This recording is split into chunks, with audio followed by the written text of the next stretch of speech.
Ерке Есмахан 30 қарашада 1984 жылы Ақтөбе облысында дүниеге келген қазақ эстрадасының танымал әншісі, актриса. Әкесі Әбдіраш қазақ тілі қоғамдастығының басшысы, анасы Мақпал. Отбасында 5 бала, үлкен ағасы Ерік, әпкелері Гүлбағда, Венера және ағасы Бауыржан. Отбасы мүшелері қызметтің ән саласында. Әншінің ата-анасы Әбдіраш пен Мақпалдың 18 немересі мен 1 шөбересі бар. Оқушы Еркеге ұстаздары да, достары да ерекше назар аударған. Себебі ол оқып жүріп-ақ түрлі шығармашылық конкурстарға қатыса жүріп, орындар алып жүрген. Сонымен қатар өз сыныбында лидер болған екен.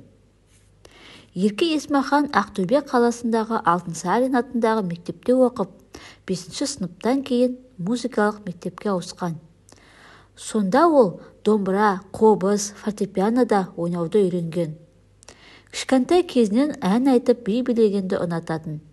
Еркеге атасы да барынша қолдау көрсеткен. Колледжді бітірген кезде арман қуып Алматыға келеді. 2005 жылы оңтүстік Астанада Жүргенов атындағы Қазақ ұлттық өнер академиясының эстрадалық вокал бөлімінің студенті атанады.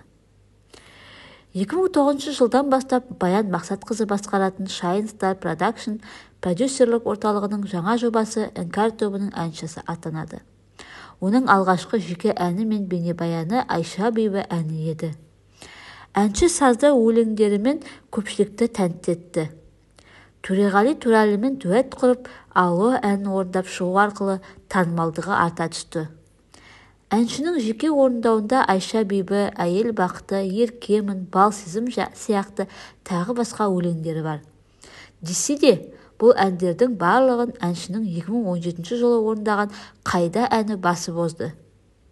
Еркенің көптен күткен жұлдызды шағы енді келді десе болғандай. Олай дейтініміз, Қайданың бейнебаяны YouTube арнасында қазақ әндері арасында бұрын-соңды болмаған рекорд көрсеткішті жинады. Желіге маусым айында жүктелген бейнебаянды 5 айдың ішінде 40 миллионнан астам көрермен тамашалаған. Әлемнің түкпір-түкпіріндегі тыңдармандар қазақша әнге реакшн жасап өздерінің ой-пікірлерін білдіріп жатты. Мұндай танымалдылыққа Ерке өзінің табандылығымен жетті. Бұл пікірді әншінің бұрынғы продюсері Баян Мақсатқызы да құптайды.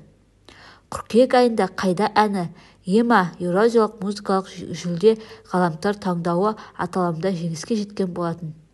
Ерке гастрольде болғандықтан ұйымдастырушылар оның жүлдесін Баян Мақсатқызына табыстады.